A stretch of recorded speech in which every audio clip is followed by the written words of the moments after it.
Welcome to another engine enthusiast video. I will be going over the Hellcat engine and its racing performance and how it's built.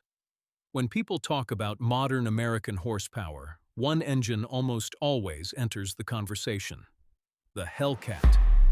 The Hellcat engine is a supercharged 6.2-liter Hemi V8 developed by Stellantis for high-performance Dodge vehicles. In factory form, it produces anywhere from around 700 horsepower to more than 800 horsepower depending on the version, making it one of the most powerful production V8 engines ever offered in a muscle car. But what makes it so effective in racing situations? And what goes into building one? Why the Hellcat works for racing. At the heart of the Hellcat is a 6.2-liter iron block Hemi V8 paired with a large supercharger.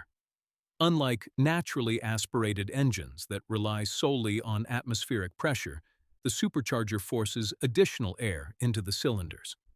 More air allows more fuel to be burned, creating significantly more power. For drag racing, this is a major advantage because the engine produces massive torque throughout the RPM range. Drivers get strong acceleration right off the line and impressive power all the way through the quarter mile. The iron block is also extremely durable. While it adds weight compared to aluminum designs, it can handle substantial cylinder pressure and is capable of supporting far more power than stock levels when properly modified. Many racers routinely push Hellcat engines beyond 1,000 horsepower with upgraded components and tuning. Key components of a Hellcat engine. A Hellcat engine is much more than a standard Hemi with a blower attached. Some of the major components include a strengthened cast-iron engine block, forged steel crankshaft, high-strength connecting rods, forged pistons, high-flow aluminum cylinder heads, large fuel injectors, high-capacity cooling systems, a factory supercharger mounted on top of the engine. Every component is designed to withstand the increased stress created by forced induction. How to build a Hellcat engine. Building a Hellcat-style racing engine starts with a strong foundation. Step 1 is selecting a Hellcat block or complete engine assembly. The block should be inspected, measured, and machined if necessary. Next comes the rotating assembly. Install a forged crankshaft, forged connecting rods, and forged pistons. These components are critical because they must survive enormous combustion forces under boost. The cylinder heads are then assembled with performance valves, upgraded springs, and camshafts suited to the intended racing application. After that, the supercharger system is installed. Racers often upgrade pulleys, throttle bodies, intake systems, and intercoolers to increase airflow and boost pressure. The fuel system must also be upgraded.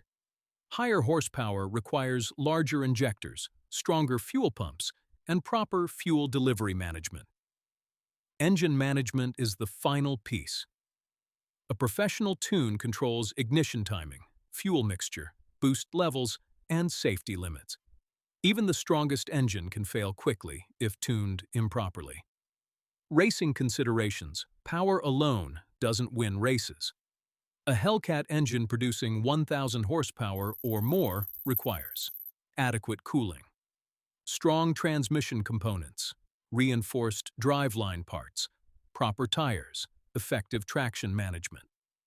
Without these supporting systems, much of the engine's power can be wasted or lead to mechanical failures. For drag racing, racers often focus on launch control, suspension setup, and tire selection, just as much as engine upgrades. The Hellcat engine became legendary because it combines massive displacement, supercharger boost, and exceptional durability into a package capable of extraordinary horsepower. Whether left stock or modified for competition, its strength comes from a reinforced block, forged internals, advanced airflow design, and careful tuning. That's why it remains one of the most popular platforms in modern American performance and drag racing. And that's the Hellcat engine, how it makes its power, why racers love it, and what goes into building one. If you're planning an actual engine build, details such as boost levels, fuel selection, and tuning strategy should be tailored to the specific racing class and vehicle, and critical safety systems should always be included.